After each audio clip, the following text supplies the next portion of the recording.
स्वादिक्षुप्न प्राणनिघ्नादेवं जगपश्यं सर्वमिषं तमदेवनयानस्ते अमृतं वै प्राणामृतमाप प्राणानैवेधा स्थानमर्पयते तो भवा स्थापितो भवा सुप्रीतो भवा सुप्रसन्न यो नमः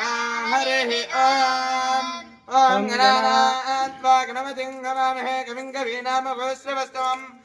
नित्यं विश्वनारायणं हरिं विश्वमेवेदः पुरुषः तद्विश्वदेवते अदिति विश्वस्यात्मे सर्वं शाश्वतं शिवमच्युतं नारायणं महाज्ञेयं विश्वात्मानं परायणं नारायण परो ज्योतिरात्मा नारायण परः नारायण परब्रह्म तत्त्वं नारायण परः नारायण परो ध्यासा ध्यानं नारायण